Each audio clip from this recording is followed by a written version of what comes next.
Donc bonjour à toutes et à tous, encore une fois. Donc merci d'être présent pour ce webinaire. Webinaire qui a pour intitulé cofinancement régional, appel à projet, accompagner les transitions et les métiers de demain. C'est un webinaire qu'on vous propose effectivement à l'issue d'un échange avec la région qui souhaite effectivement mettre en place cet appel à projet.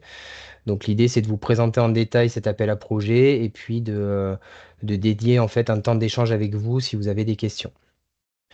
Donc aujourd'hui, sur l'animation, donc je me présente, je suis Mathieu Chardon, responsable du pôle conseil pour la région Occitanie. Et je suis accompagné de Anne. Anne, si je te laisse te présenter. Bonjour, donc Anne Collet, je suis responsable du pôle stratégie et action territoriale. Merci Anne.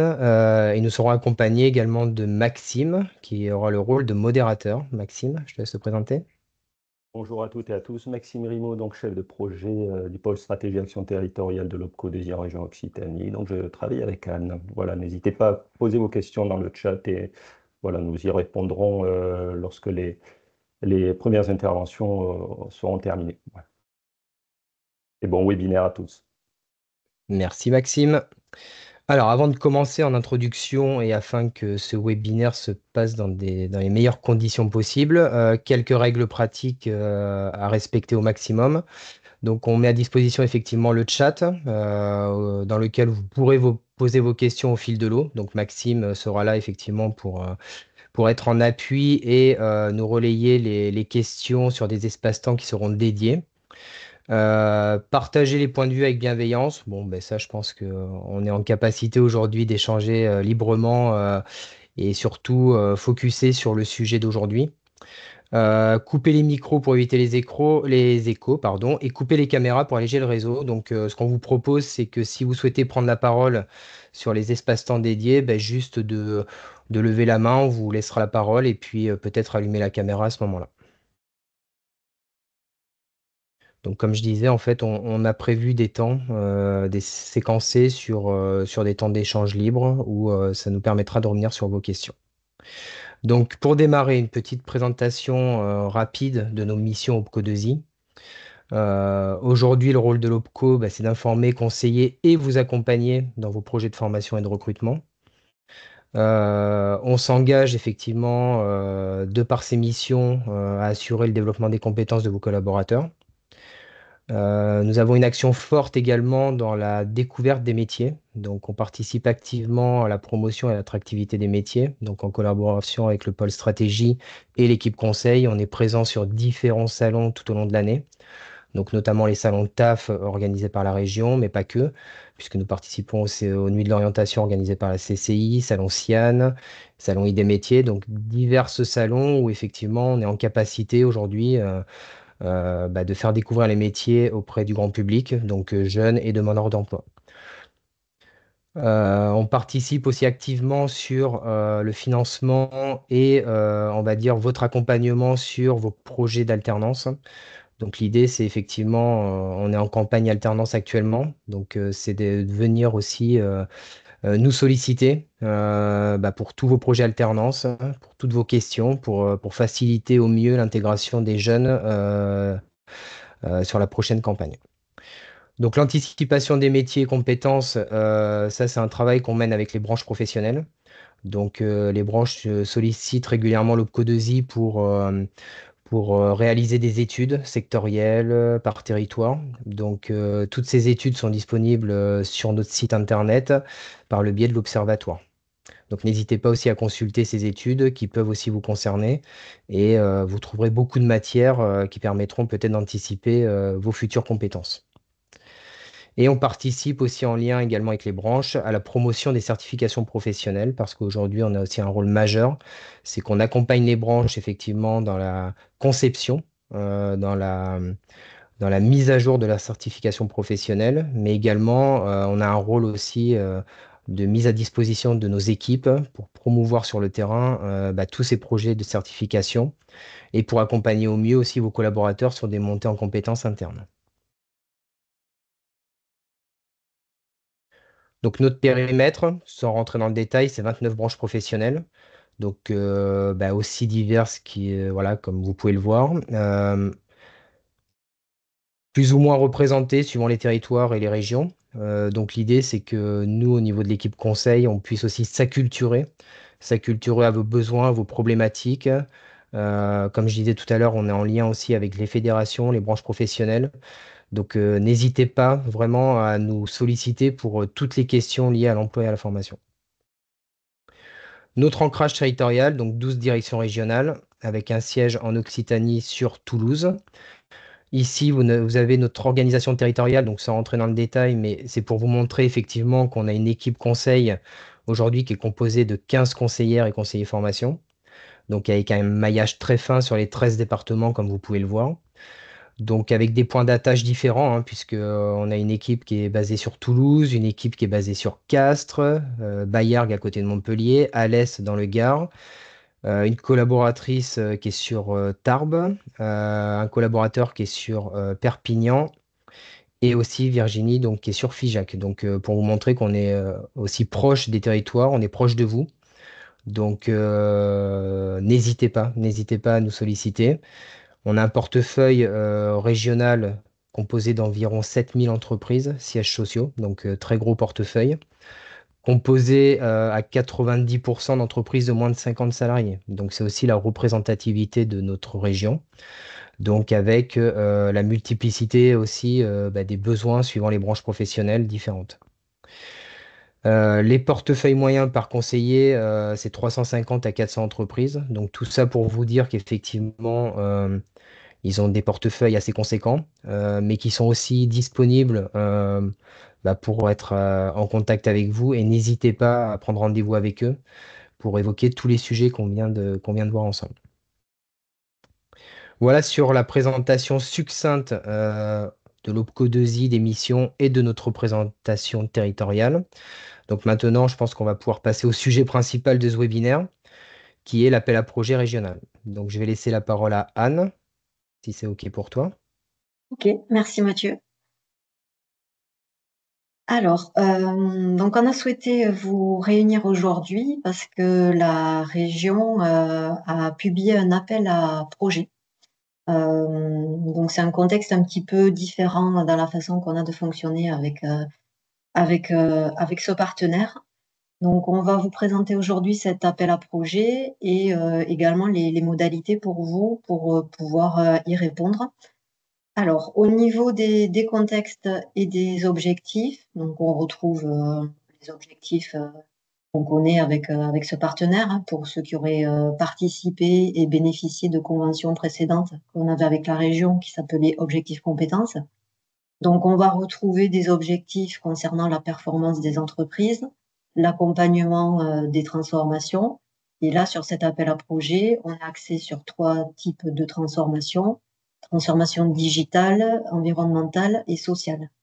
L'objectif pour la région, à travers cet appel à projet et le soutien qu'elle pourra apporter, c'est la compétitivité des entreprises sur la région Occitanie, bien sûr, et le maintien dans l'emploi sur le territoire.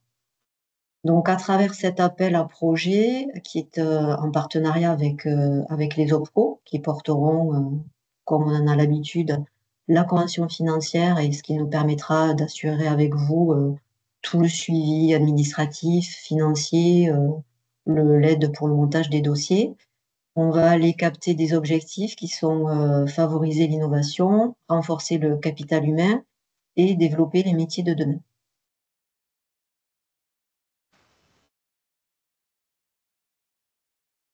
Au niveau des conditions d'éligibilité, pour les entreprises, donc concernant notre volet à nous, bien évidemment, on va être sur le périmètre OPCO2I.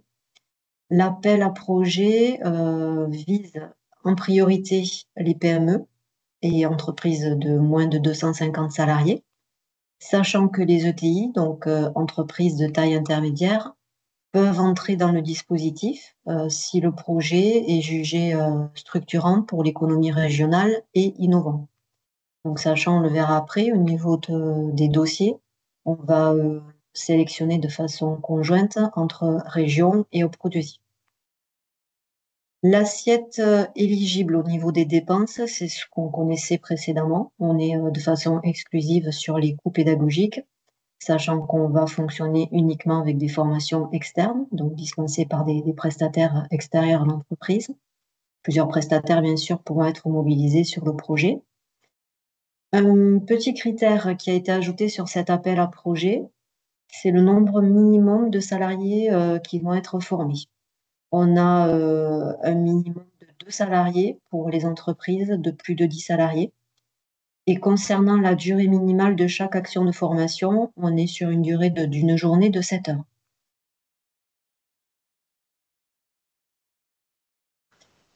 Le taux d'intervention de la région, donc sur le coût pédagogique qui aura été validé pour tout projet accepté, va varier entre 50 et 70% de l'assiette du projet, donc des coûts des organismes de formation.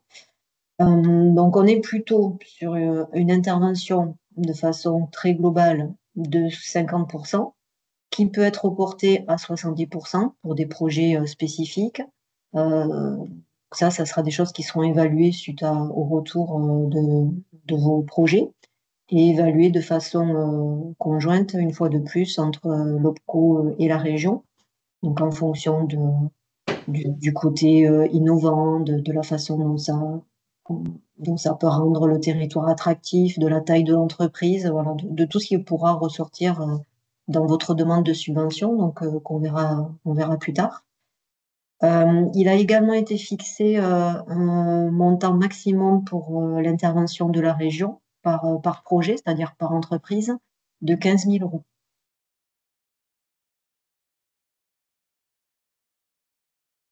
Alors, on va maintenant rentrer dans les axes de l'appel à projet, sachant que ce sont des axes qui ont été fixés par la région. On a 3 transformations qui sont visées. La transformation sociale, transformation environnementale et transformation digitale. Sachant que derrière tous ces enjeux et tout ce qu'on va décrire de façon un petit peu plus précise dans les slides à venir, on se parle uniquement dans cet appel à projet d'actions de formation. C'est vraiment des actions de formation qu'on pourrait accompagner et qui vont viser les objectifs qu'on va décrire.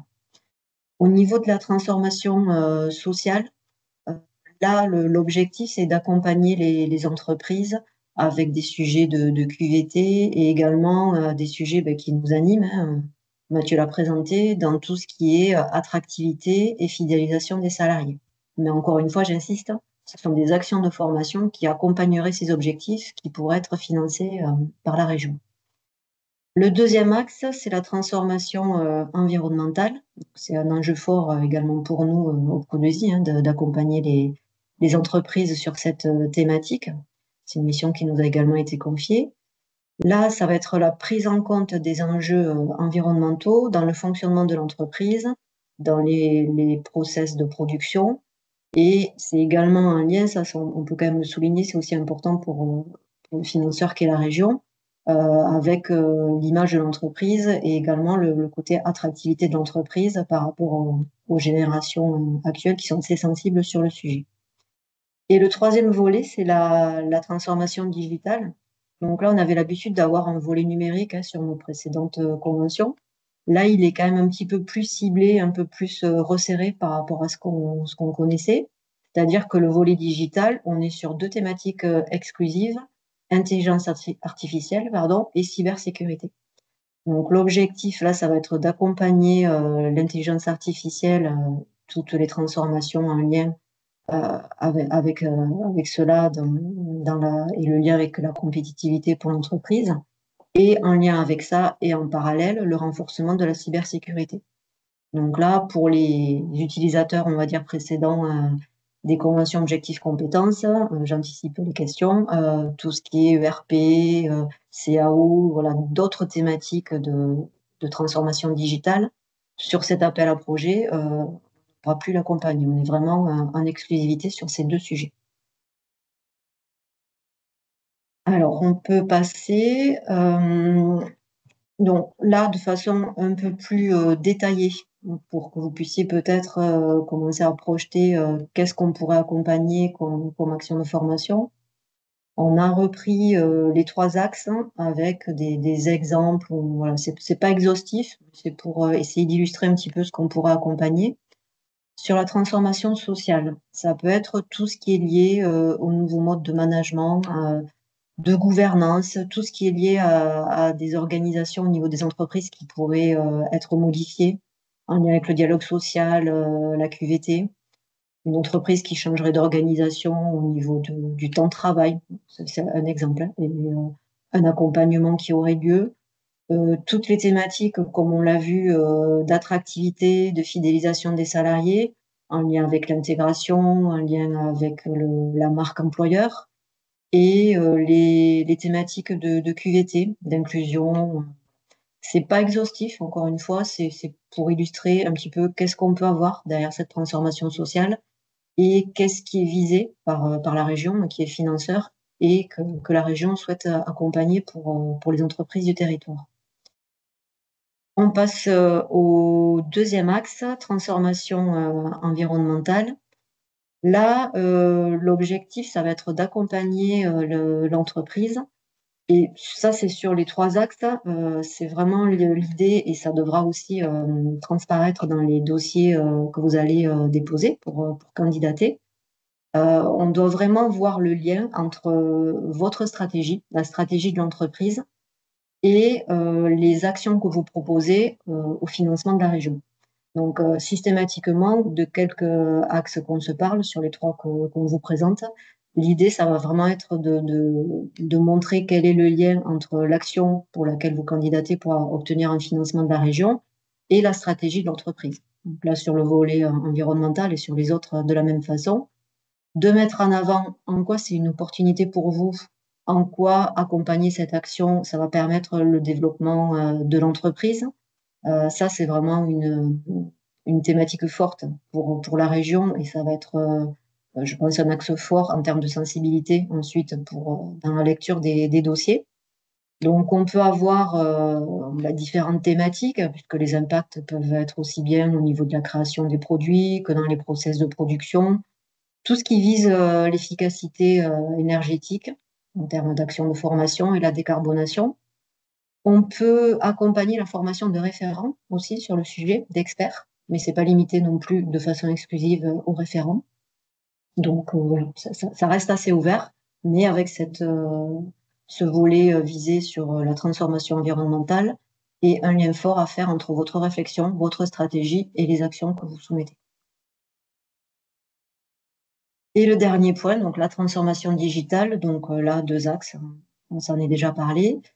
Intelligence artificielle, toujours pensez bien dans votre demande de subvention à faire le lien entre votre stratégie, le développement de l'entreprise et les actions de formation qui vont accompagner cette stratégie.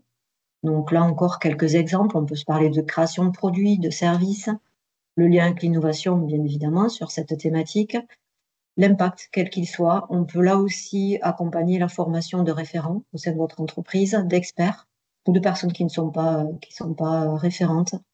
On peut accompagner aussi la transformation des process RH en lien avec ces nouveaux outils et tout ce qui est transformation, conduite du changement en lien avec l'intelligence artificielle.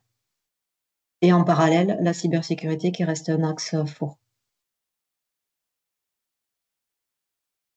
Voilà. Donc au niveau de la cybersécurité, bon, je me répète un peu, mais c'est vraiment important sur la façon dont vous allez construire votre dossier.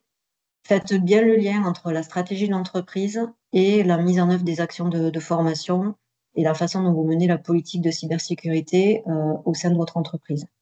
Là aussi, on pourra accompagner des formations qui permettent d'accompagner des référents au sein de votre entreprise, des experts ou d'autres personnes qui ne sont pas les référentes officielles, et également des formations qui permettraient d'accompagner des créations d'outils de cybersécurité.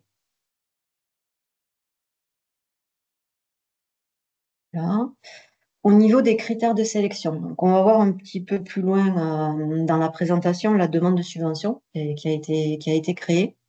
Les objectifs, les critères de sélection, donc c'est ce qui va vraiment pour vous l'enjeu. Si vous soumettez des actions, c'est ça vraiment qu'on va devoir retrouver en lisant votre dossier. Le premier point, et ça, quelles que soient les actions de formation et quels que soient les 3 axes qu'on vient de voir, mettez bien en avant votre stratégie et comment votre projet, c'est-à-dire les actions de formation que vous allez soumettre, s'inscrivent dans la stratégie globale de l'entreprise. Et l'idée, c'est de vraiment voir la valeur ajoutée pour le cofinanceur, donc là, en l'occurrence, qui est la région, la valeur ajoutée pour les entreprises en termes de compétitivité, de gain de productivité et de développement. Ce qui va être regardé aussi, c'est la qualité de la formation proposée, donc le contenu, tous les éléments du programme. On le verra un peu plus tard, ça fait partie des pièces à joindre qui seront demandées.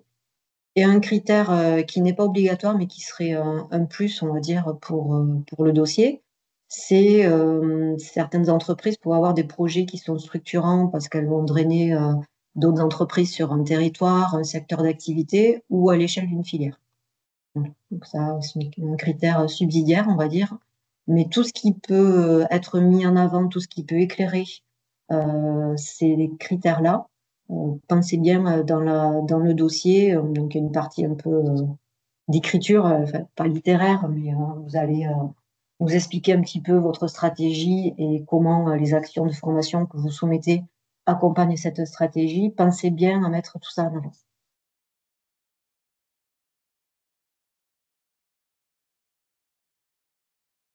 Je peux poursuivre. Merci Anne. Alors, je pense qu'on arrive au temps dédié. Si vous avez des questions par rapport à ce qui a été présenté avant de poursuivre. N'hésitez pas à poser vos questions dans la fenêtre de chat, on va les poser en direct. Donc j'ai répondu à une question dans le chat par rapport au support. Donc effectivement, le support vous sera transmis à l'issue de la réunion. Il n'y a Donc pas de questions on n'a pas de questions, donc dans on le peut chat. poursuivre. Si Ouais, certains veulent prendre la parole, poser une question Ah, ou on a une réagir. question. On a une question de la part de Madame James. Est-ce qu'une formation tuteur est éligible à ce type de projet? Alors, une formation de tuteur, c'est vrai que le seul intitulé de la formation va peut-être pas nous suffire à répondre, puisque ce qui est important, ça va être de faire le lien entre la formation, un des 3 axes, donc là, on serait plus, enfin, je pense sur la transformation sociale. Ce qu'il va falloir observer et mettre en avant, le cas échéant dans le dossier, ça va être, cette formation de tuteur, c'est quoi le contexte? Qu'est-ce qu'elle accompagne? On est peut-être dans une entreprise qui a une politique forte de recrutement d'alternants, une entreprise qui travaille sur sa marque employeur, sur la fidélisation des salariés et qui déploie quelque chose, en lien avec ça. Je sais pas, ça peut être de l'accompagnement, par rapport à des personnes qui partent peut-être en retraite, et enfin, de prévoir ça du moins et la transmission des savoirs. Ça va être ça, la clé d'entrée, c'est, heu, est-ce que, l'action de formation s'intègre dans la stratégie globale et dans les 3 axes qu'accompagne la région? Donc selon ce qu'il y a autour, on pourrait répondre oui ou on pourrait répondre non. Voilà. D'accord. Ensuite, on a une question de Madame Fraise. Donc, sur quelle période peuvent se dérouler les formations pour Alors ça, être c'est la éligibles slide à cet d'après. inclus? D'accord. Bon, je vais répondre rapidement, mais après Mathieu va prendre la suite, sur la présentation. Vous allez voir au niveau du calendrier qu'il est très serré. C'est une nouvelle façon de fonctionner, là, j'ai peut-être pas assez insisté, là-dessus. Le fait que la région publie, un appel à projets, demande aux entreprises de répondre en direct, et ensuite, ce mode de sélection entre l'OPCO, la région et comment dire, des projets qui soient validés en amont et qui ensuite vont se dérouler, sur la période de la convention qu'on va porter avec la région. Ça, c'est complètement nouveau et ce calendrier, vous allez le voir, est très serré. En termes de déploiement pour les actions, les projets qui auront été, acceptés, c'est des actions qui vont débuter, à partir d'octobre, 2025. On va porter une convention sur 12 mois. On verra le calendrier, par rapport à la date de fin. On peut peut-être avancer, puis après on répondra aux questions au fil de l'eau, parce que je vois qu'il y a beaucoup de questions. Donc, on vous laisse hein, poser les questions justement. Donc, on a dédié un temps quand même de 1h30 sur ce webinaire. Donc, on prendra le temps, je pense, voilà, de répondre à l'issue de la présentation, puisqu'il y a certaines informations on va vous apporter aussi en complément, du coup. Donc, par D'ailleurs, rapport juste au... pour Oui. rappeler, si jamais des questions qui sont posées dans le chat, vous avez la réponse dans les slides, n'hésitez pas à faire un pouce. Voilà, comme ça, on sélectionnera un peu plus les réponses par la suite, les questions par la suite, pardon.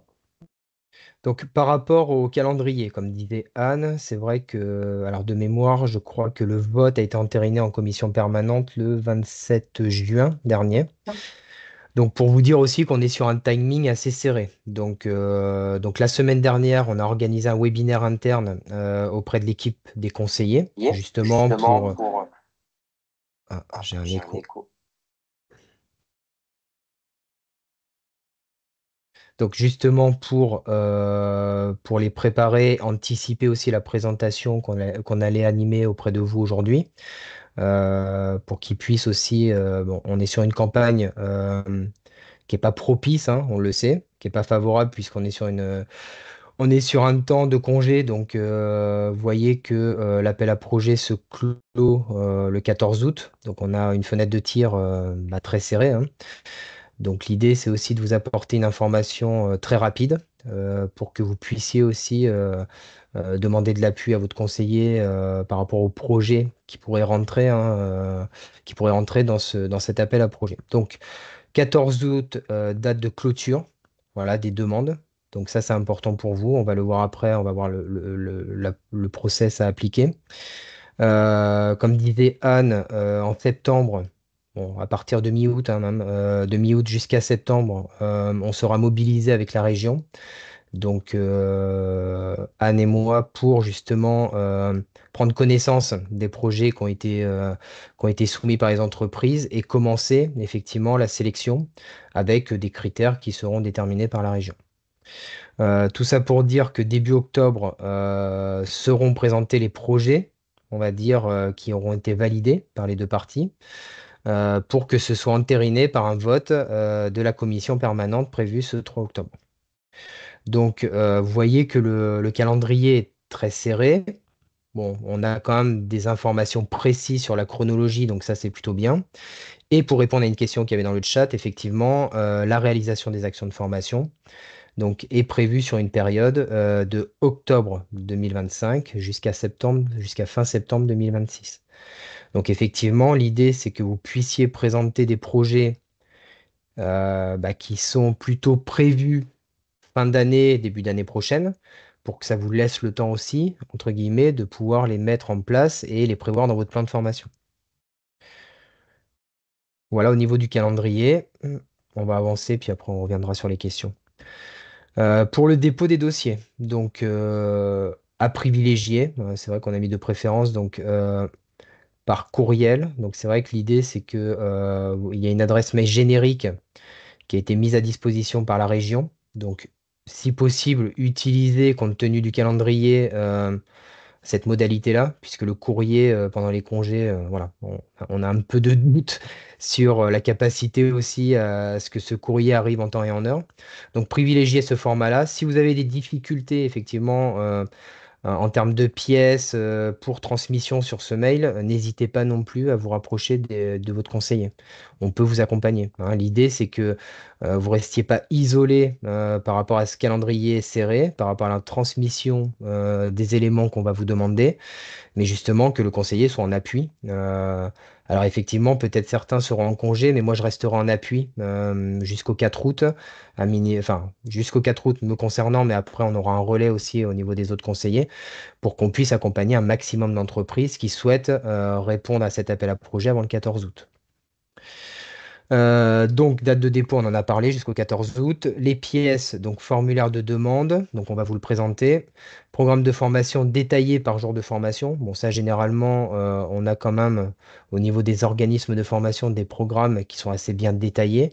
Mais vérifiez bien, effectivement, qu'on ait bien toutes les mentions obligatoires d'un programme de formation classique pour éviter, voilà, toute ambiguïté à la lecture.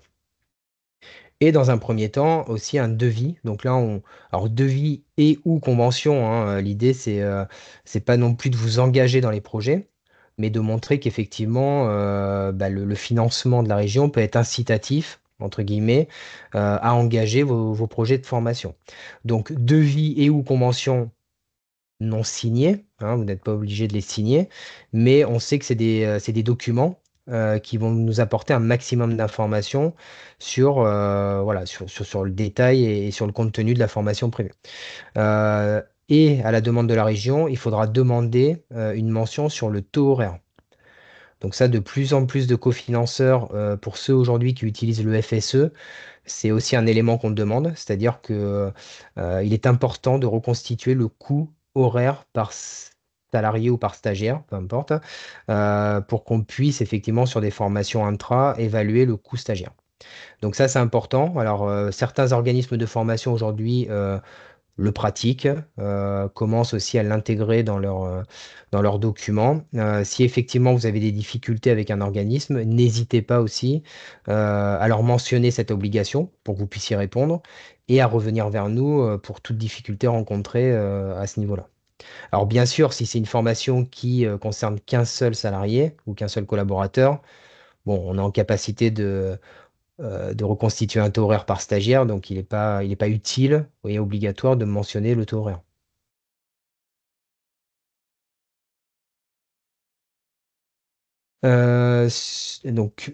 Par rapport au formulaire de demande, on va peut-être y aller maintenant. Alors, c'est peut-être un peu petit. Je vais essayer de vous partager. Je vais vous partager une autre page. Vous allez me dire si ça fonctionne. Est-ce que ça fonctionne, Anne? Ouais, c'est OK, Mathieu.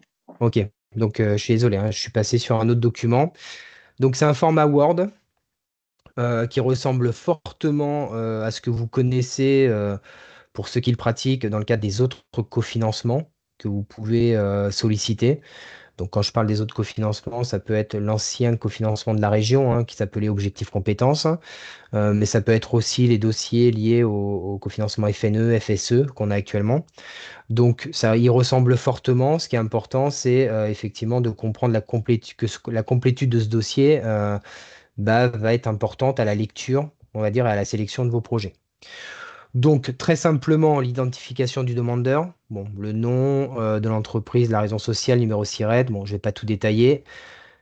Enfin, n'oubliez pas à mentionner l'OPCO, hein, parce qu'aujourd'hui, c'est un appel à projet qui est multi-OPCO. Donc, c'est important aussi pour la région d'identifier à quel OPCO se rattache l'entreprise pour qu'on puisse nous relayer très rapidement les projets que vous allez soumettre directement à la région. Secteur d'activité, code NAF, l'effectif moyen, d'accord? Et l'appartenance à un groupe. Alors là, je vais laisser la parole à Anne, effectivement, sur cette notion d'appartenance au groupe et la notion peut-être d'effectif aussi 250 qui a été posée dans le chat. Alors, deux choses. Au niveau des entreprises prioritaires, on en a parlé, on va être sur les PME et les TPE.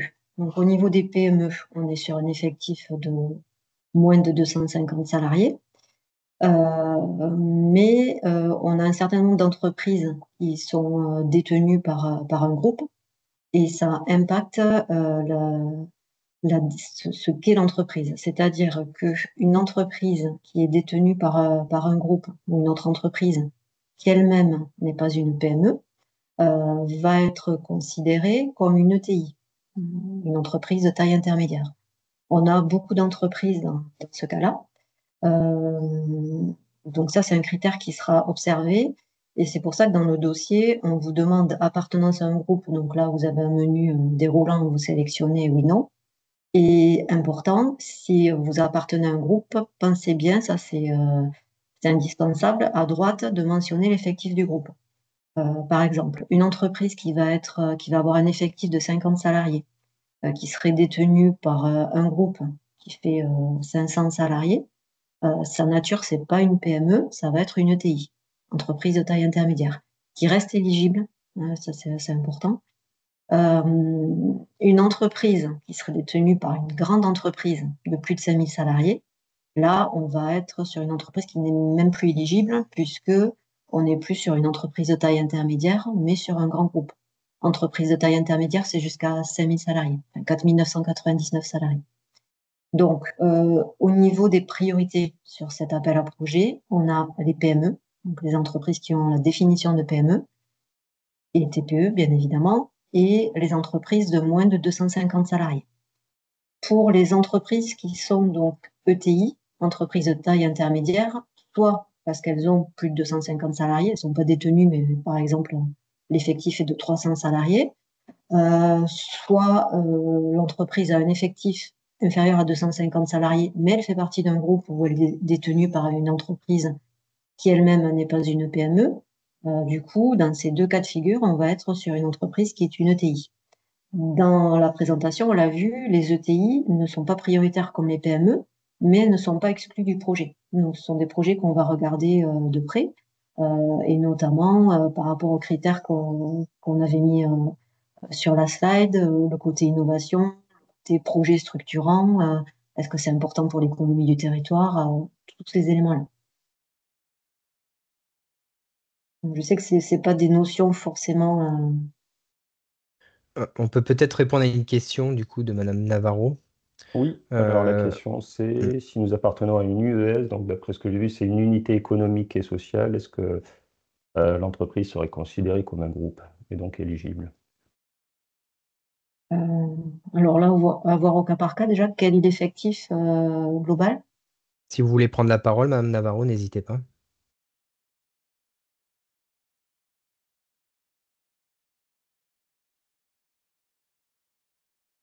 Peut-être pour ce cas particulier, revenez soit vers votre conseiller formation pour qu'on vérifie en amont si c'est bien OK, si vous êtes éligible.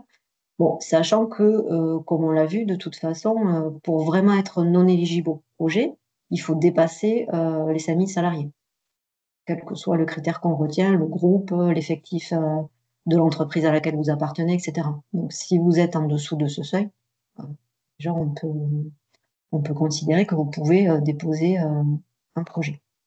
OK. Donc, au niveau des conseillers OPCO, n'hésitez pas à relayer vos questions. Après, c'est vrai qu'on va aussi rentrer dans la période des congés malgré tout, donc on peut pas, on va essayer de faire au mieux et que voilà que l'équipe puisse transférer les questions. Le mail générique que Mathieu présentait, qui est dans la slide, c'est aussi le mail sur lequel vous pouvez poser toutes vos questions. Et ben, les réponses sont quand même rapides.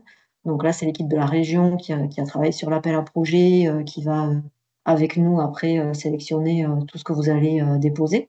Donc voilà, ça c'est aussi une ressource fiable et des réponses rapides qu'on peut obtenir sur ce mail-là. Alors, je ne prends pas dans l'ordre, mais je vois la dernière question. Les entreprises ayant déjà bénéficié de fonds au titre du FSE ou régions sur les 2 dernières années sont-elles éligibles? Oui. Oui, oui. Il n'y a pas de. Bon, autant on peut pas cumuler 2 fonds sur une même action. Si l'action en question elle est déjà financée au titre du FSE, on ne pourra pas rajouter un fonds de la région, mais je ne pense pas que ce soit le sens de la question. Donc après, vous pouvez avoir des actions accompagnées sur du FSE en début d'année et sur ce fonds de la région en fin d'année, aucun souci. À savoir, juste pour compléter ce que disait Anne par rapport au FSE, pour ceux qui l'utilisent, gardez en tête aussi que les périodes de réalisation des actions de formation, la période éligible est jusqu'au 31 décembre 2025. Donc c'est vrai que le jeu que vous pouvez avoir et que j'ai aussi demandé à l'équipe conseil, bah, c'est avoir cette gymnastique aussi entre les dispositifs selon les contraintes et la projection de vos projets. Donc, on peut effectivement, comme disait Anne, cumuler plusieurs dispositifs sur votre plan de formation. Alors, on ne peut pas les cumuler enfin, en complément l'un et l'autre, mais on peut utiliser plusieurs cordes à notre arc, effectivement, pour optimiser votre plan de formation et surtout avoir une optimisation financière par rapport aux contraintes, on va dire, de chaque cadre de cofinancement. On a une autre question sur les effectifs dans le chat. Alors la 250 question, salariés, 250 salariés, sirène ou effectif du groupe. Dans la case effectif moyen salarié, là, ça va être l'effectif de l'entreprise et non pas du groupe. Et si vous avez plusieurs établissements, c'est l'effectif de l'entreprise, donc sirène. Et par contre, si vous faites partie d'un groupe, dessous, appartenance à un groupe tout à droite, effectif groupe, là, vous mettez l'effectif du groupe.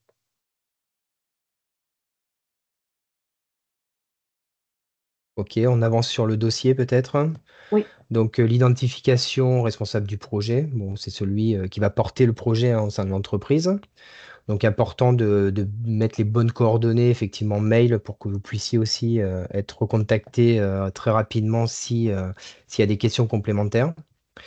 Le contexte et projet de l'entreprise, Anne l'a très bien soulevé tout à l'heure, hein, mais c'est important, effectivement, dans ce dossier. Il faut se dire que ce dossier, en fait, est la première lecture pour le cofinanceur. Donc, il est important d'utiliser, comme chaque dossier hein, que vous utilisez aussi sur les différents cofinancements, mais de mettre en avant effectivement un maximum de détails, rappelant en fait le contexte de votre entreprise et pourquoi vous sollicitez le cofinanceur pour un ou plusieurs projets. D'accord? Donc, effectivement, s'inscrire dans la stratégie de l'entreprise, mais aussi ce qui est intéressant pour le cofinanceur en amont, c'est aussi de connaître votre activité et les spécificités de votre activité ou de vos activités. D'accord? Donc, sans rentrer dans des données confidentielles, vous l'avez vu tout à l'heure, on a un périmètre de 29 branches professionnelles, donc très diversifié. Donc, c'est aussi important. Pour eux, en fait, d'identifier les différents secteurs d'activité que nous représentons et les problématiques qui peuvent être aussi complètement différentes selon certains secteurs. Hein. Donc n'hésitez pas à étayer un petit peu ce contexte hein, entreprise, parce que plus on a d'informations et mieux c'est, et moins on se pose de questions effectivement sur l'accompagnement de l'entreprise.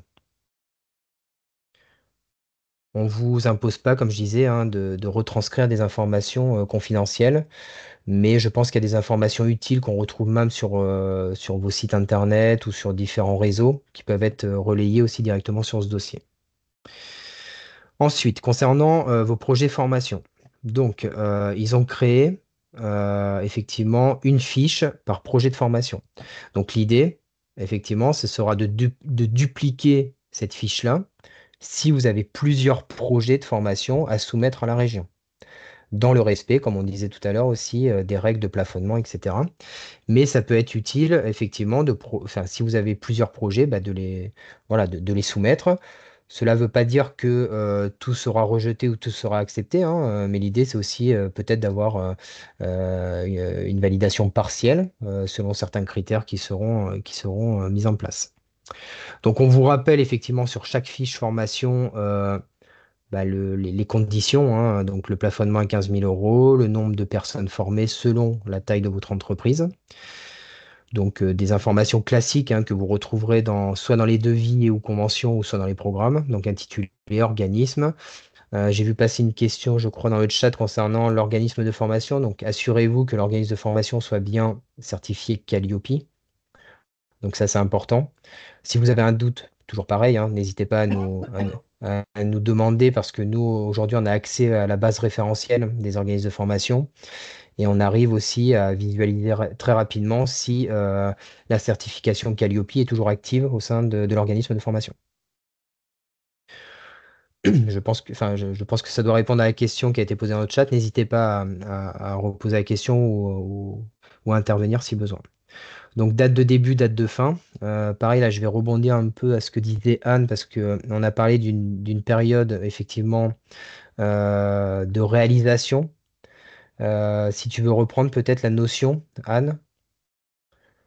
oui. Donc dans le calendrier, vous l'avez vu, les projets qui vont être sélectionnés vont être votés, c'est la procédure, lors de la commission permanente de la région du 3 octobre. Donc ça va être la date de démarrage de notre convention OPCO2I région. Les conventions vont avoir une durée de 12 mois. Donc ça veut dire que la convention va être signée pour une période qui va du 3 octobre 2025 au 2 septembre 2026. Mais on a également un délai supplémentaire de 6 mois pour réaliser des actions de formation dès lors qu'elles auraient débuté, ça c'est quand même une condition, pendant la période de formation, de convention, pardon. Donc pour toute action ayant débuté entre le 3 octobre 2025 et le 2 septembre 2026, les actions pourront se terminer jusqu'à 6 mois au-delà. Donc, si je ne me trompe pas, 6 mois, ça fait mars 2027.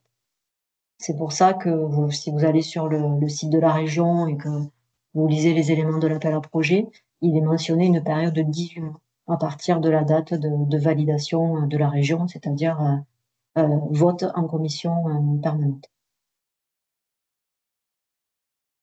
Merci pour ces précisions, c'est vrai que c'est important. C'est ce qu'on connaissait pour ceux qui l'utilisent sur les dossiers objectifs compétences, puisqu'on avait effectivement cette notion de 6 mois de réalisation dès lors que la formation avait démarré dans la période impartie. Mathieu, j'avais deux Oui. questions qui peuvent être éclairantes. La première, c'est est-ce que le dossier doit être transmis à l'OPCO ou à la région? Et deuxième, est-ce que l'OPCO peut aider les entreprises à trouver des OF vu le délai court? Voilà.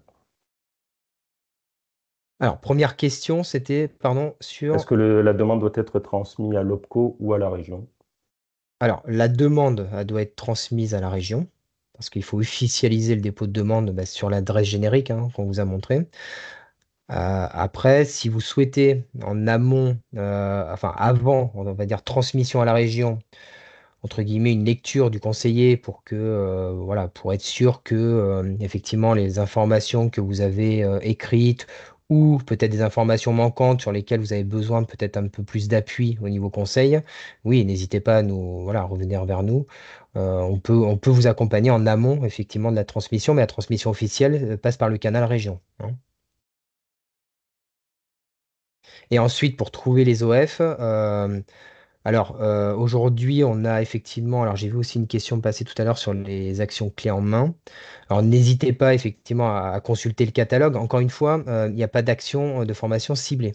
On a des domaines effectivement ciblés, des axes prioritaires euh, mais qui s'inscrivent aussi, comme on connaît sur les autres cofinancements, sur une stratégie globale de l'entreprise.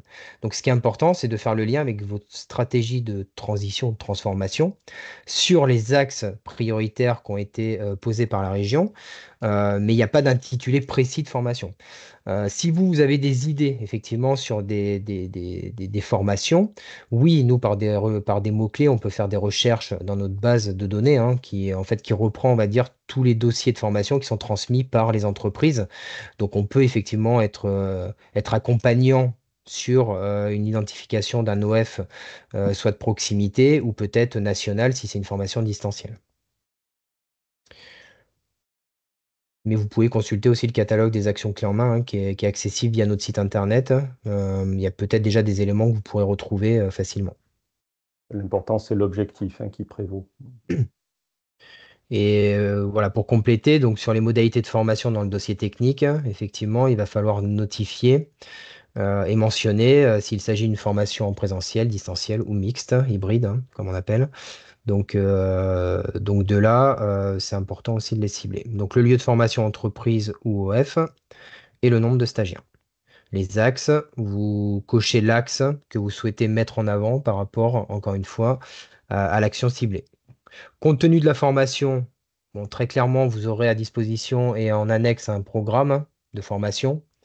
Là, l'idée, c'est voilà, de reprendre quelques mots-clés, on va dire, de l'objectif de la formation et du contenu, mais à savoir qu'on aura une lecture plus précise sur le programme annexé. Ce qui est important par rapport au contenu de la formation, c'est surtout, comme disait Anne, c'est d'associer en fait pourquoi cette formation et pour quel public ou pour quel service et en quoi elle s'inscrit par rapport à une stratégie et un contexte d'entreprise. Donc là, c'est vraiment l'argumentaire qui doit être le plus fin possible. C'est ce qu'on retrouve aussi sur le FSE, ce qu'on retrouvait sur l'objectif compétence, mais c'est vraiment d'avoir une granularité au niveau de chaque action de formation sur effectivement les objectifs, mais pas que entreprise, mais aussi un peu plus fin par rapport à vos services internes ou aux collaborateurs ciblés et les fonctions des personnes formées. Donc, si vous avez plusieurs projets, effectivement, il faudra dupliquer cette page, donc faire un copier-coller, tout simplement. Si vous avez besoin d'aide aussi, n'hésitez pas à nous solliciter. Je vais reprendre le support. S'il y a des questions par rapport à ce dossier, tant qu'on y est dessus, Oui, n'hésitez pas. Mathieu, on a Oui. une dernière question qui est intéressante. Est-ce que les associations employeuses sont-elles éligibles? Voilà. C'est-à-dire les entreprises d'insertion, plus exactement. Anne, les IAE, j'imagine, c'est ça? Oui, oui, oui. Ouais, c'est vrai qu'on a dans notre périmètre quelques sociétés, enfin, qui sont entreprises d'insertion, ne sont pas exclues.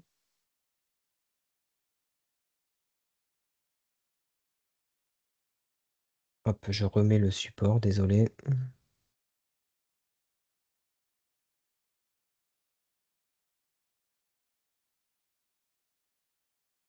Pardon.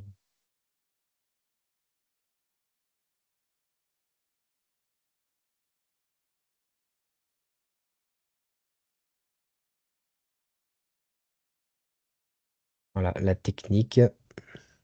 Ok, allez, je vais repasser en mode. Voilà, je pense qu'on est revenu. Pardon pour le défilement des pages. J'avais juste une question aussi qui était en début de réunion. Est-ce que le nombre de personnes minimum pour les moins de 10 salariés, c'était indiqué sur une des slides, je crois qu'il était 2. Est-ce que vous pouvez le confirmer? Voilà, c'est le nombre de personnes minimum à inclure dans une formation pour les entreprises de moins de 10 salariés. Oui, C'est c'est voilà, un et deux salariés minimum pour les c'est 2. plus de 10. Parfait. Et quand on parle de 2 salariés minimum, c'est vrai qu'on s'est posé la question aussi quand on avait présenté à l'équipe conseil. Donc, c'est 2 salariés, mais qui peuvent être aussi scindés en 2 projets de formation. C'est-à-dire que ça peut être un salarié pour une action et un autre salarié pour une autre action. Tu me confirmes, Anne?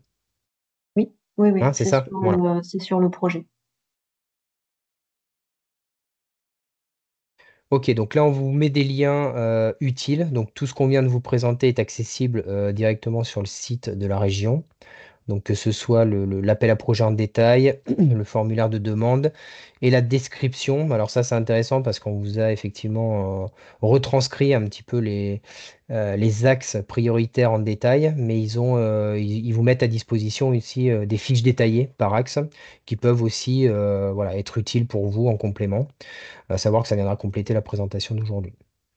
Comme disait Anne, pour toute question, n'hésitez pas à solliciter la région, mais aussi à solliciter votre conseiller ou votre conseillère pour qu'on puisse avancer rapidement compte tenu du délai imparti sur le dépôt de vos dossiers. Et le dossier de demande. Donc du coup, on arrive à la fin du webinaire. On peut peut-être reprendre quelques questions dans le fil du chat, Maxime, si on Alors, remonte un j'essaie de petit voir peu. celle à laquelle on n'a pas répondu. Et Je n'hésitez sais pas pas à lever si la main aussi hein, Oui, si vous souhaitez poser des questions directement. Oui, Anne, alors j'ai une il a pardon. question. Est-ce qu'il y en a un... pardon. Alors, dans les demandes, on a une demande concernant un accompagnement concret pour un passage d'une semaine à 4 jours de la part de Madame Pierre Marini.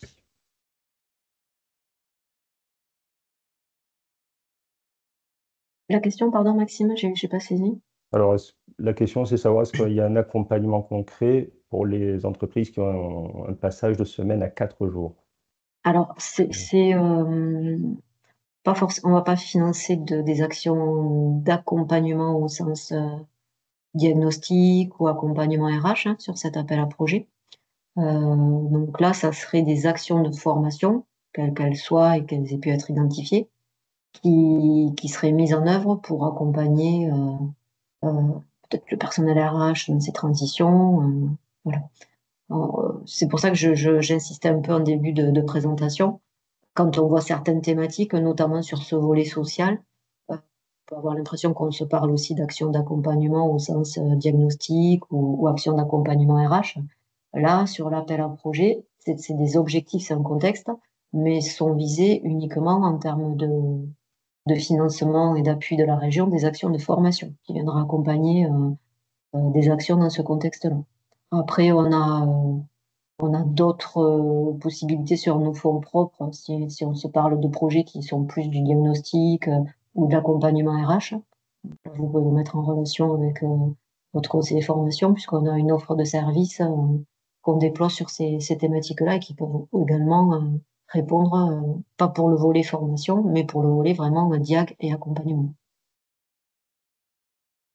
Il y avait une question, je ne sais pas, peut-être Mathieu, tu as peut-être déjà précisé, mais deux fois qu'une, c'est pas plus mal, sur est-ce que les organismes doivent être Calliope.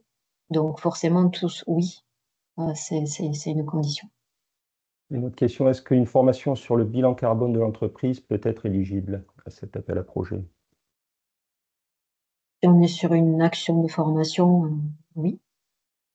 Toujours pareil, hein, à étoffer au niveau du contexte, qu'on comprenne bien le contexte et la stratégie de l'entreprise. Parce qu'après, on peut avoir des projets qui vont accompagner des niveaux de maturité qui peuvent être différents d'une entreprise à une autre. Donc, une entreprise qui est plutôt sur le démarrage d'intégration de ces thématiques et sur même un premier niveau d'action, de sensibilisation, enfin, dès lors qu'on est sur au moins 7 heures, hein, puisque du coup, c'est une condition, il n'y a pas de souci.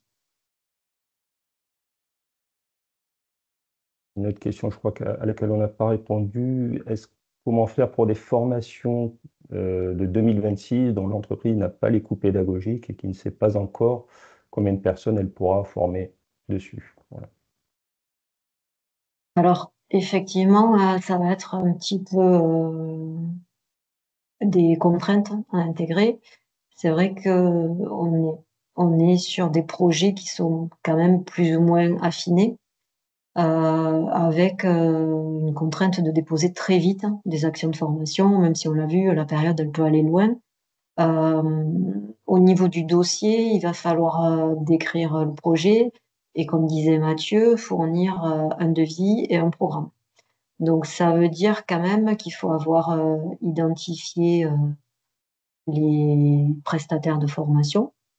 Après, on peut avoir des dates qui sont larges, parce qu'on comprend bien que sur un projet de 18 mois, les dates, elles sont pas affinées et fixées. Donc, on peut avoir des dates très larges et très théoriques, enfin prévisionnelles. En revanche, il va quand même falloir fournir un programme. Donc, ça veut dire qu'on est un minimum avancé dans le projet, enfin même plus que minimum, puisqu'on est au stade d'avoir sélectionné le prestataire, et également le nombre de salariés formés, même si on n'est pas au stade où on va vous demander quels salariés sont, etc., comme vous faites après, quand vous déposez la demande de financement sur mon compte de ZI. Il va quand même aussi falloir avoir déterminé combien de salariés vous souhaitez former. C'est vrai que si on est en dessous de ce stade d'avancement, ça paraît difficile de pouvoir répondre à l'appel à projet, en tout cas d'intégrer l'action sans ces éléments-là, puisque ça fait partie des éléments qui sont demandés, et ça sera aussi dans les critères de sélection de regarder le programme et le contenu. Donc on entend très bien que c'est pas évident, surtout sur le calendrier qui est contraint, mais typiquement, si vous ne savez pas quel prestataire encore, qu'on ne peut pas donner de coût, quantifier combien de salariés, fournir un programme, ça va être compliqué de le présenter dans votre dossier de demande de subvention. Autre question, est-ce qu'on entend par montant de 15 000 € par projet maximum le montant par action de formation Non, pour tout type d'action?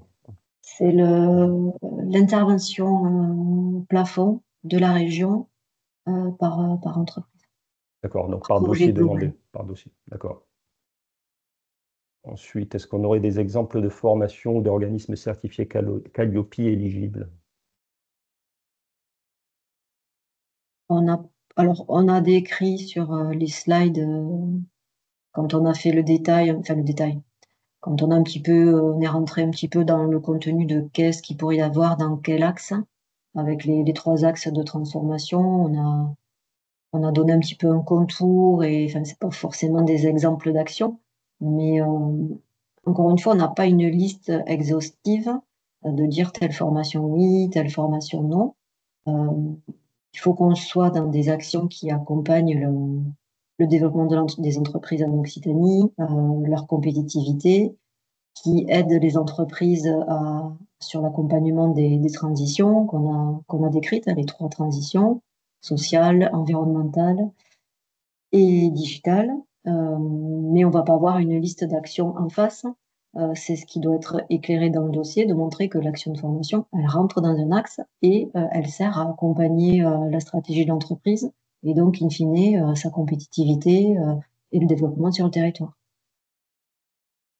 Mais après, n'hésitez pas à échanger soit avec la région sur l'adresse générique, soit avec votre conseiller formation. Si vous avez un doute sur l'action, est-ce que vraiment on peut la présenter, et puis comment montrer au niveau du contexte et du projet que on est OK dans les critères de sélection, parce que c'est peut-être pas évident comme exercice de mettre ça en avant. N'hésitez pas sur le montage de la demande de subvention à vous rapprocher de votre conseiller. Sur les questions d'éligibilité, vous avez aussi l'adresse générique de la région qui, je sais, commence déjà à répondre depuis que l'appel à projet a été publié. Donc voilà, c'est vrai que s'il y a des doutes et que, enfin voilà, pas faire un projet pour une seule action en ayant un gros doute de est-ce qu'elle est éligible à l'appel à projet. Mais encore une fois, ça va être quand même très en lien avec votre contexte et votre stratégie.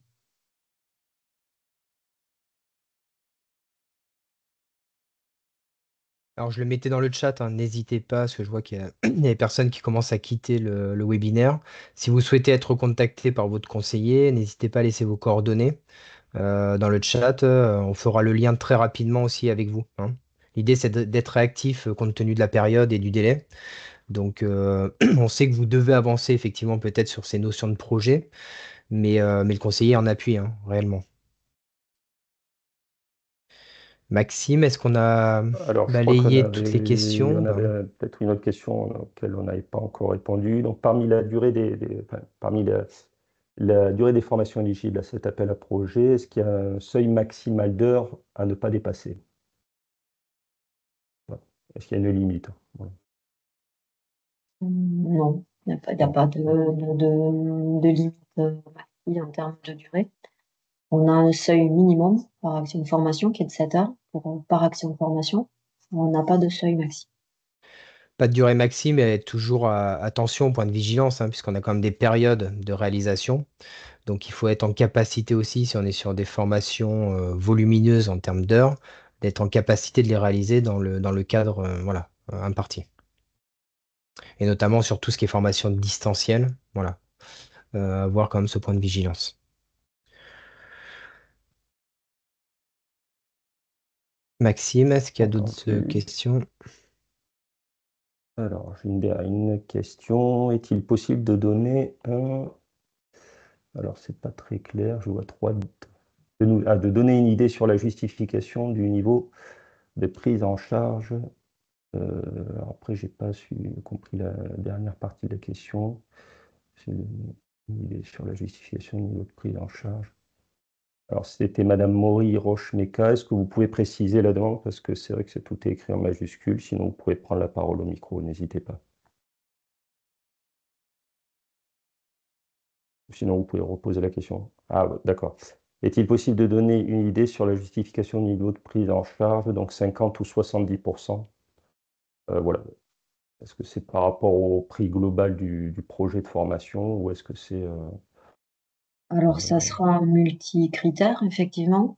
Je pense que le plus judicieux, c'est de considérer que la grande majorité des cas, on va embarquer des financements à 50%, c'était le cas sur nos conventions précédentes, et que comment dire, le petit supplément qui pourrait porter un projet à 70%, ça serait vraiment pour des projets spécifiques.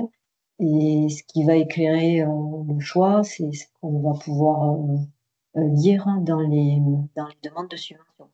Donc oui, le coût, effectivement, le coût peut avoir un impact. Je dirais aussi la taille de l'entreprise, euh, là où elle est positionnée sur le territoire, le côté innovant de son projet, le critère subsidiaire qu'on avait présenté dans les critères de sélection du cas des entreprises qui peuvent embarquer une filière, un territoire.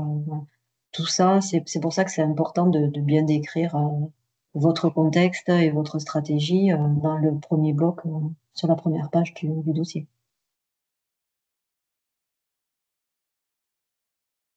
Ensuite, j'avais une autre question. Est-ce que la mise en place d'un CSE est potentiellement possible pour une formation? Enfin, est-ce que le sujet de la mise en place d'un CSE peut être potentiellement possible comme sujet de formation pour certains collaborateurs?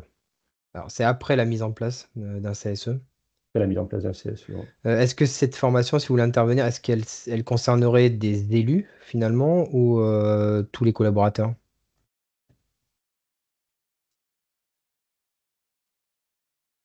Oui, des élus. Des Alors, élus. sur les élus, c'est quand même assez cadré juridiquement, même sur les autres dispositifs, hein, dans le cadre du PDC, normalement pour les moins de 50 salariés, on a quand même des cadres juridiques à respecter. Donc là, je pense qu'il faut qu'on regarde étroitement avec vous. Alors pour la région, je ne veux pas m'avancer, Anne, mais je pense que ce sera exclu, je pense, pour les élus. Oui, Hein. ça me paraît plutôt pas forcément trop prioritaire dans ce genre de Mm. cofinancement. Encore une fois, on peut faire valider ça sur l'adresse générique, mais ouais, je rejoins ta remarque. Ensuite, on a une question, est-ce que les actions de formation d'un même projet peuvent-elles être dispensées par des organismes de formation différents? Oui, oui, bien sûr. Calliope, hein, toujours. Toujours Calliope. Et ensuite, on nous demande également pourquoi ne pas laisser un délai plus long de dépôt d'appel à projet, par exemple d'ici à fin ou début septembre, si les dossiers sont étudiés qu'en septembre. En fait, Ça ils ne vont pas être étudiés qu'en septembre. C'est en septembre, on doit avoir fini de les étudier et de les sélectionner. Parce qu'après, il y a toute une procédure au niveau de la région pour préparer tout ça pour la commission permanente de début octobre, pour que ça soit voté, puisque les projets qu'on aura acceptés, qu'on aura sélectionnés, doivent repasser au vote de la commission permanente de la région, qui est le 3 octobre. Donc, il y a des procédures et des délais à respecter. Donc, ça veut dire que début septembre, en fait, il faut déjà avoir terminé notre sélection pour pour commencer pour que les dossiers soient ensuite présentés à la commission permanente d'octobre. Donc, on va avoir un temps extrêmement réduit pour prendre connaissance des dossiers et les sélectionner. Ça va être entre le 18 août et début septembre pour nous. Ça, c'est un calendrier qui a été fixé par la région par rapport à leurs contraintes et qui est commun à tous les OPCO, bien évidemment. Ensuite, on a, est-ce que la formation d'un référent de prévention peut être prise en charge? Je vais faire un petit peu la même réponse que ce que j'ai fait précédemment pour d'autres types d'actions. C'est toujours pareil, il faut qu'on regarde comment l'action accompagne la stratégie de l'entreprise, où est-ce qu'elle en est au niveau de son contexte, qu'est-ce que ça va lui apporter, comment elle s'insère dans un des axes de l'appel à projet. Ensuite, quoi des délais aussi courts, donc tu y as répondu, je crois, donc c'est des délais qui sont fixés par la région donc, et qui sont communs à tous les OPCO. Mhm. Voilà. En train de rebalayer les questions.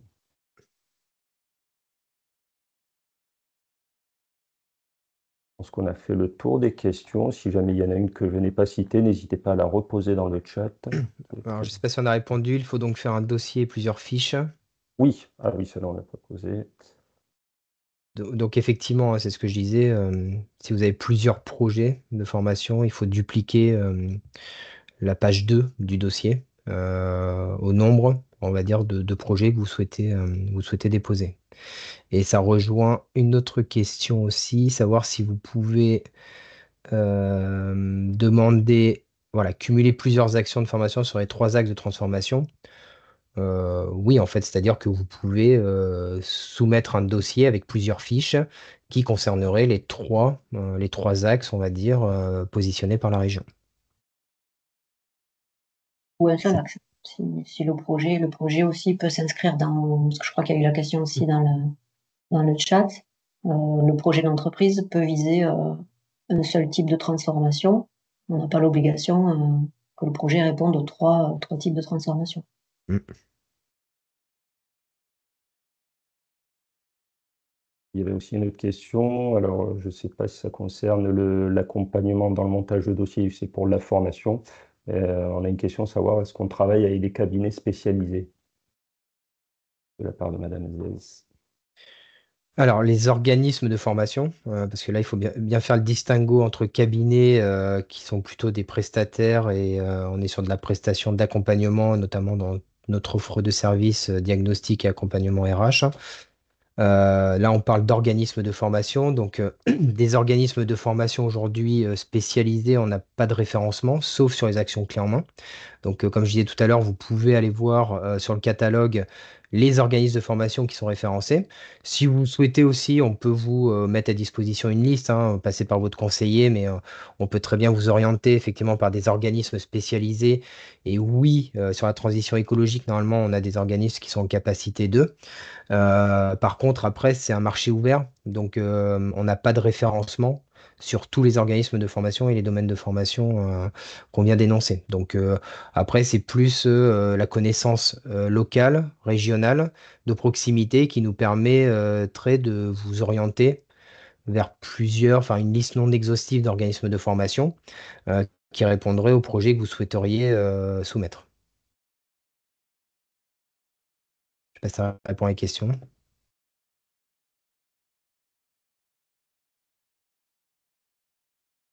A priori, oui. Alors par rapport à la date du Ah oui. webinaire d'aujourd'hui, hein, c'est ce qu'on disait aussi en introduction et au moment de la présentation du calendrier, à savoir que la commission permanente a eu lieu le 27 juin.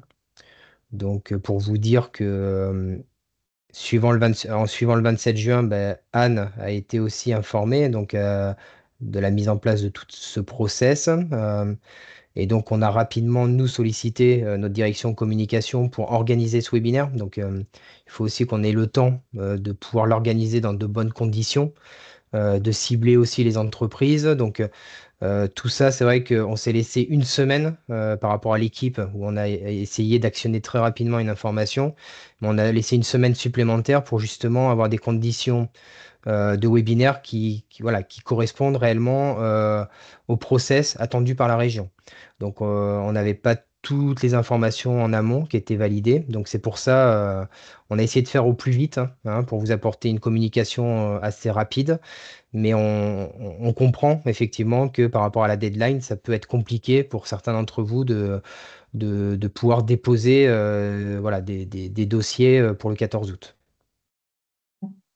Oui, en complément, on peut préciser effectivement cet appel à projet. Alors, on avait en off des informations comme quoi la région avait un souhait de publier un appel à projet en partenariat avec les OPCO, mais nous n'avions pas tous les éléments et aucune possibilité de communiquer sur cet appel à projet tant qu'il n'avait pas été voté par la région, par la commission permanente.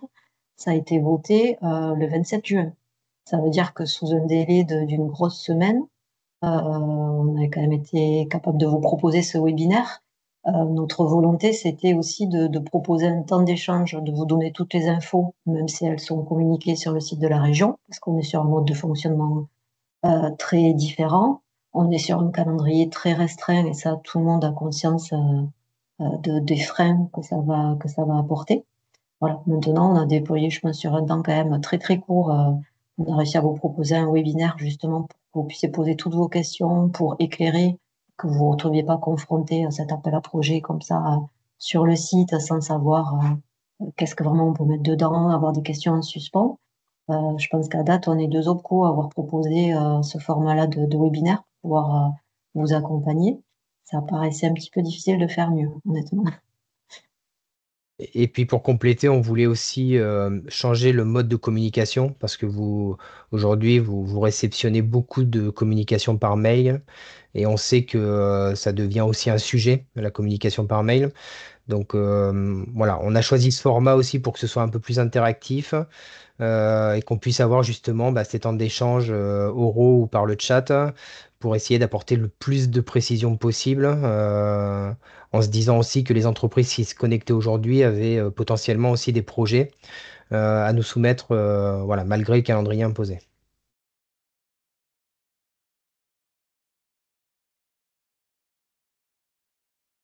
Voilà. D'après toi, Maxime, est-ce qu'on a fait le Alors, je vois tour? on a balayé. je pense, l'ensemble des questions. Donc, si j'en ai oublié une ou plusieurs, n'hésitez pas à la rappeler dans la fenêtre du chat. Voilà, donc voilà, pour dire aussi que de notre côté, c'était pas simple, puisqu'on a vraiment attendu d'avoir toutes les informations aussi de notre côté pour pouvoir vous les restituer à travers ce webinaire-là. Voilà, donc est-ce qu'il Donc, y a d'autres questions qui n'auraient pas été répondues? N'hésitez pas.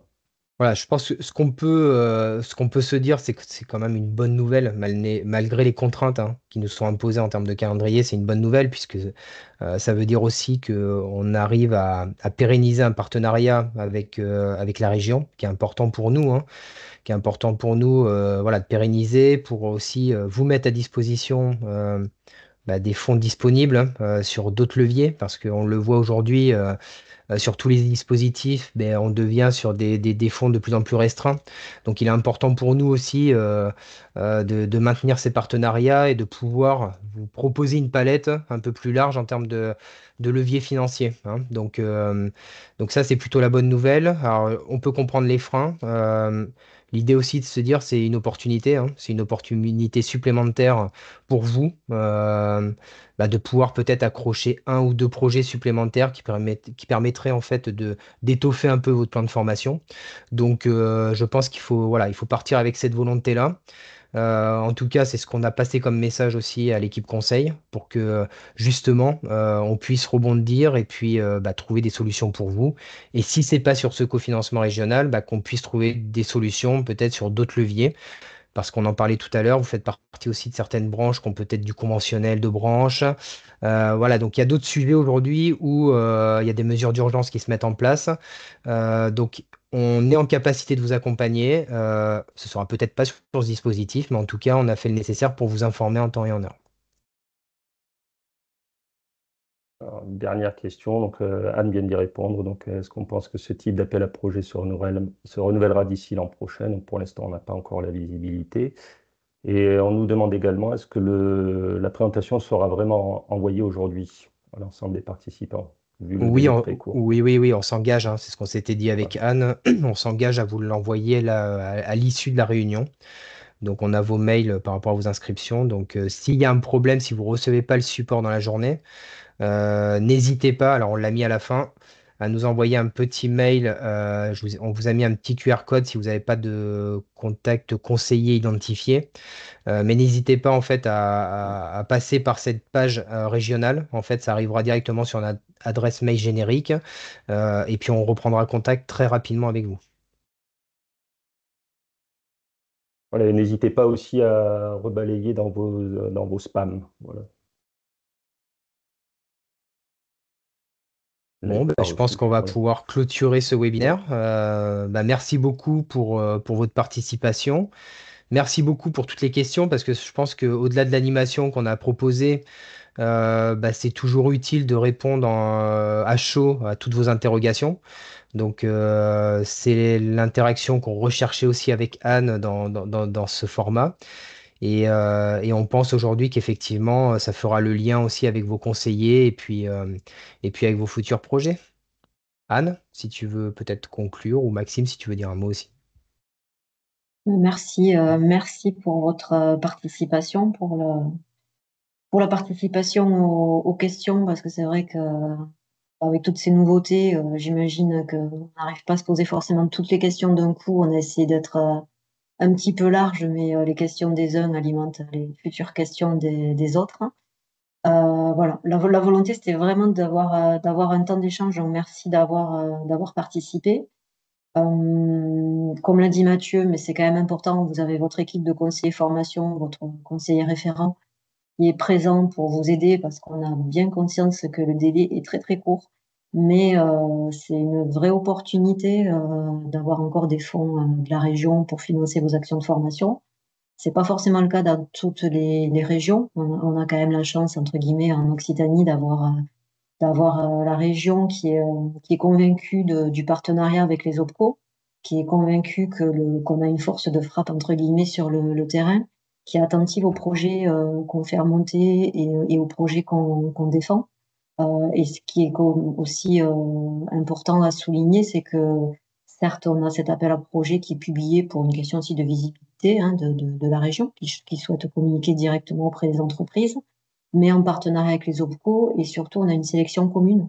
Donc ça, c'est vraiment important, sachant qu'en face, on a quand même des interlocuteurs qui sont à l'écoute des informations qu'on peut compléter et qu'on capte sur le terrain grâce aux équipes des conseillers formation. Et ça, c'est réellement reconnu.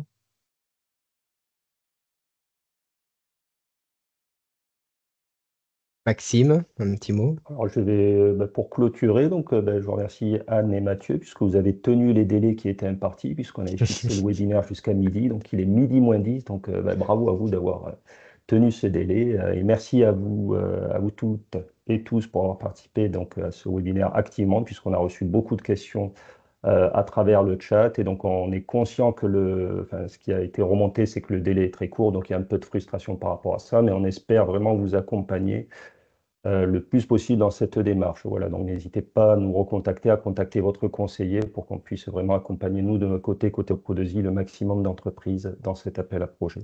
Voilà, on vous remercie tous les trois d'avoir participé à ce webinaire et d'avoir posé toutes ces questions. Merci beaucoup et puis on vous souhaite une très belle journée.